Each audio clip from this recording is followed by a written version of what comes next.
Luke 23, beginning with verse 44. And it was about the 6th hour. And there was darkness all over the earth until the 9th hour. The sun was darkened, and the veil of the temple was rent in the midst. And when Jesus had cried with a loud voice, he said, Father, into thy hands I commend my spirit. And having said thus, he gave up the ghost. My God. Of all the moments of Jesus calling on his Father, there are 6 that stands out in my mind. Well, Father, my hour is come. right. Father, forgive them. Father, if you're willing, let this cup pass from me. Father, glorify me now, your son. Father, all things are possible. Father, I thank you that you have always heard me. Each time Jesus leans on his eternal relationship with his Father. It is often suggested down to biblical interpretation history that God the Father somehow abandoned his Son at his hour of need. That somehow he simply walked away from his Son and allowed him to die while God was just wringing his hand in some back corner of glory. Yet if God was that type of a father who rejected Jesus at his most vulnerable time, then why is the last word, Father, into your hands I commend my spirit?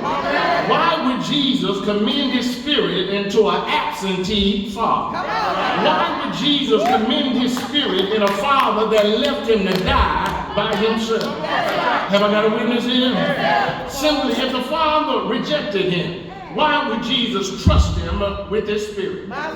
It's illogical. If Jesus called on his Father in the good times, he would also call him in the bad times. I believe Jesus, although humanly suffering, cries out because he feels the pain and the agony of the cross, but knows that his Father is right there suffering with him. The Father was not far off. The Father is everywhere at the same time. So the Father was right there, and like a good father, he was right there by his Son. Oh, but like a good father, he does not intervene or step in to stop his child from doing what he was destined to do. I believe a father will allow their child to experience the weight and the gravity of their destiny, then not try to intervene to make their life a little bit easier. I think our struggles in life that fathers, we do too much for our children. You cannot make everything easy. They must learn how to feel the weight of responsibility. They must learn how to feel the weight of accountability. But Jesus says, I'm going to be right there with you. God does not promise us an easy life, but he does promise unconditional faithfulness. You know the song, he said, I'll never leave you, nor will I forsake you. Oh yes, a good father is always waiting somewhere at the finishing line of the race for their child to cross the finish line. What I love about God, he does not try to run the race for Jesus, but he allows Jesus to run his own race. Can I have a witness here? Family, sometimes when I can't find God beside me, is that he's in front of me at the finish line, waiting to receive me back unto himself. And can I ask, is the Father is the only one who's at the starting line. He's the only one besides you, and he's the only one waiting for you all at the same time. My brothers and my sisters, 3 things about this text, and I'll leave you alone. First of all, Jesus had a relationship with God that preceded the cross. John in chapter 1 says, in the beginning was the Word, and the Word was with God, and the Word was God. Oh, Jesus and his Father did not get introduced to one another on Calvary's cross. They had always been together. My brothers and sisters, notice this. It's always better to have a relationship with God before the cross than it is to try to find him while you're on the cross. I would rather build a relationship on land than try to build it in the midst of a sea. I would rather introduce myself to God on a mountain than to try to find him somewhere down in the valley. Jesus was not waiting until he was nailed to the cross before he called on his Father. Can I help you? It's better to know him before you need him than to need him and not know him. My point is, everybody got a cross coming.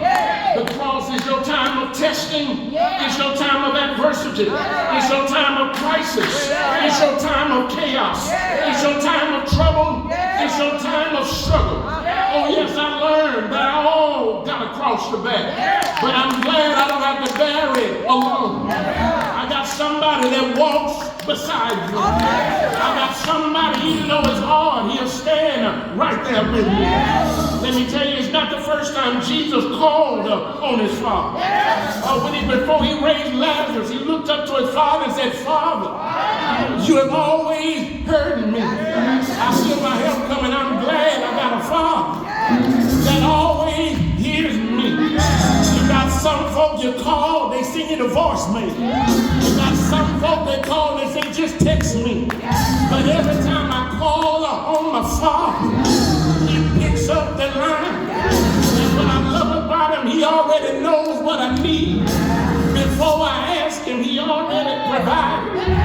The second thing is, Jesus endures the cross. That's why it's better to know him before the cross. I'm not going to lie to you, family. The cross was not an easy thing. It was not a pretty thing. You can't make an ugly situation pretty. It's just what it is. But let me tell you, the cross stood between us and God. But the cross was not strong enough to stand between the Son and the Father. The cross was too much for me to overcome. But it was not strong enough to stop Jesus from overcoming. I feel my help coming. Why, Dr. Lee? Well, he made the wood that made the cross. He put the iron in the ground that made the nails. He put the leather on the cow that made the whips. He put the thorns on the branch that made the crown. He put the wings, I wish I could talk to somebody here. He put the fabric on a cotton stalk to make it roll. They hung him up between two thieves. I'm just going to preach like I feel it here. But while he was suspended on the cross, he had a conversation with his Father. He said, I know they heard that other word. When I said, Father, you forsaken me. But that was my humanity. But my deity tells me, before there was a world that would need God and the Spirit, before we scooped out the ocean, we were there. Before we piled up the mountains, we were there. Before we created man, we were there. And if we were there then, we're going to be here right now. I came to tell somebody, before I was born, I had a Father. When I was born, my Father was right there. And I got news for you, he's the same yesterday, today, and forevermore. Can I help you understand this word? If you know Jesus before the cross, you can call on him on the cross, and you will survive the cross. For my Bible says he died on Friday. He died on Friday. It looked like the devil won on Friday. The devil smoked a cigar on Friday. He popped the champagne on Friday. He partied with Johnny Taylor on Friday. He said, I got him on Friday. But you gotta be careful when you celebrate on Friday, because he celebrated too early.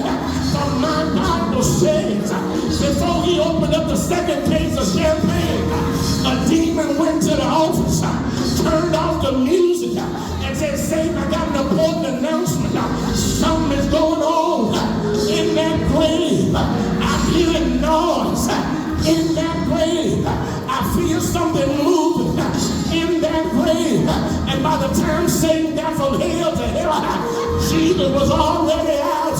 I came to shout with somebody, do you know Jesus? Do you know Jesus? Do you know him before you cross? Can you call on him on your cross? And won't he pick you up from your cross? For I was sinking deep in sin. from the people shore, very deeply within, singing around no more. But I wish I had somebody here that would shout, but I find your neighbor say, but I was down.